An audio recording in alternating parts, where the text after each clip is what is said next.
Hope you're off to a great start this morning. I've got all my gold. This isn't mine. This was brought in by Fred Dillon. He's joining me in studio from the International Gold and Diamond Buyers because there are a lot of folks who have a lot of scrap gold lying around, some jewelry, and the whole 9 yards going on. You can make some quick cash. Good morning, Fred. Good morning. Yeah, everybody knows right now that the gold markets and the silver markets are at an all-time high. It's a great time to come in and see us. We're in town this week. Cash in your gold, silver, collectibles, whatever you got. We're paying right on the spot, and we want to see you out there. Okay, so it's not just gold, even though gold is kind of like my favorite thing over here. Got the bling bling going on, but you've got other things as well. Explain what you have. Well, yeah. Everybody knows the gold's high, like you said. I mean, it's a great thing to bring in, top dollar for it. And then this here is actually a sterling silverware set. These things can range depending on weight, depending on style. We're going to flip your mic on. There we go. These can vary depending on if it's silver or if it's gold. You can keep talking. Or anything like that. The price can go through the roof because especially the silver sets, they can weigh so much that it can add up in a hurry. We also take in things like guitars, especially the vintage ones. Like this is an old Gibson ES20. It's a very nice guitar. And a lot of people have those guitars. If your dad played your guitar or you have a guitar from when you were younger that you just don't play anymore, bring it in and see if you can get some money for it. Like I said, we're paying right on the spot. We're taking other things like war memorabilia. That is really cool. Yeah. Who brought that in? I wouldn't even want to sell something like that. Well, there was actually a guy whose dad was in World War II, and he actually brought it back from Europe.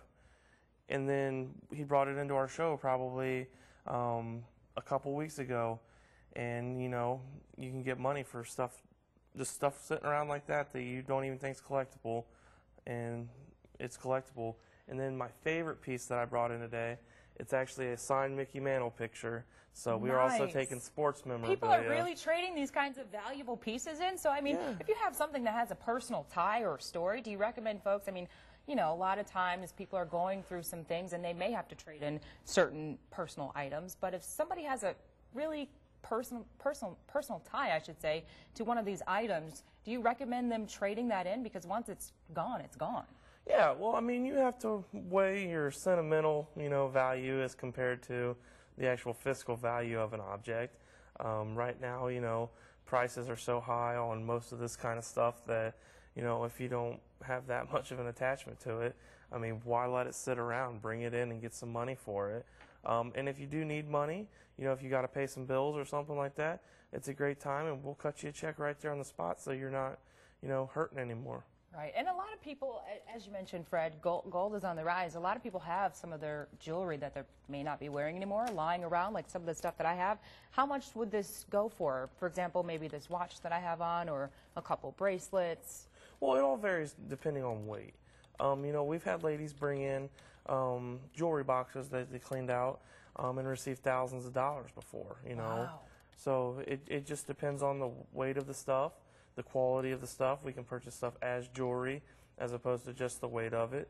So whatever it is, I mean, it can just vary depending on weight and carat, but, there's ladies, like I said, that come in with jewelry boxes and walk out with thousands of dollars. Wow. How do you determine the value? I mean, obviously there's gold, but with certain pictures, somebody may think that, hey, I have something, I'm sitting on it right now, this could be worth a lot of money. How do you guys really assess and determine how much something is worth? Well, the things, like the war memorabilia, there's a lot of precedence of that, so there's a current collectible market with current values that are just out there. We also have a pretty crack research team back at our home office that are very helpful in getting in contact with collectors, auctioneers, all kinds of places that, we know where we can sell the stuff, and that way we can get you your top dollar for your items. And you write checks right on the spot? Right on the spot. You come in, no waiting around for a check. As you leave, as you walk out the door, you will get a check and a smile.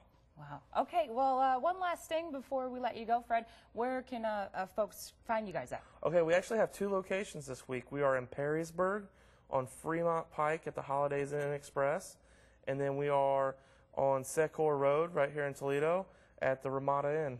Okay, all right, thank you so much, Fred. Again, if you think you find something or you have something, maybe that's in the attic or something at home that's of value, you definitely want to check out this and see Fred. He is the man. Keep it here. We'll be right back.